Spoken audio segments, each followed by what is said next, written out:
Paano mo ba maibabalik ang tiwala ng babae? Para sa akin ha, mapapatawad ka ng isang tao pero hindi mo basta-bastang mababalik ang tiwala niya. Yung tipong oo, pinatawad ka niya pero hindi mo basta-bastang mawawala ang thoughts ng pagdududa niya. Kasi nga nagawa mo na, so hindi talaga posibleng magagawa mo ulit. Kaya kung gusto mong bumalik ang tiwala niya sa'yo, it takes time and a lot of effort. Ang una-una mong gawin is humingi ka ng taos-pusong kapatawaran sa kanya sa kasalanan mo. Kung pwedeng paulit-ulit kang humingi ng tawad sa kanya, gawin mo. Hindi mo na kailangan ng maraming sasabihin or explanation, basta humingi ka lang ng tawad sa kanya. And for sure naman, kung mahal na mahal ka ng tao, bibigyan ka niya ng second chance. And once binigyan ka niya ng second chance, doon ka bumawi sa lahat ng pagkukulang mo. Bigyan mo siya ng oras, iparamdam mo sa kanya na mahal mo siya at nagsisisi ka sa mga kasalanan mo.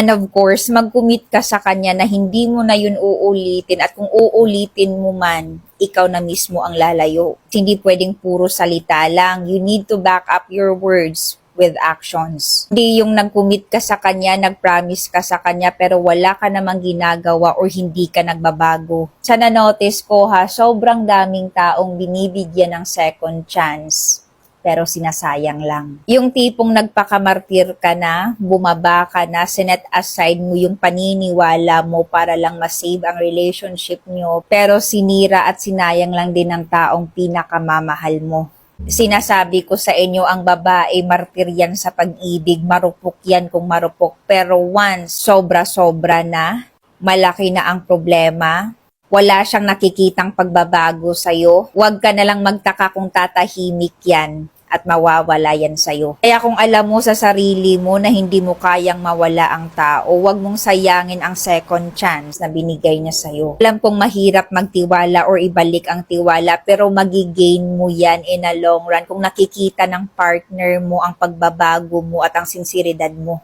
Sana may natutunan ka. You're welcome.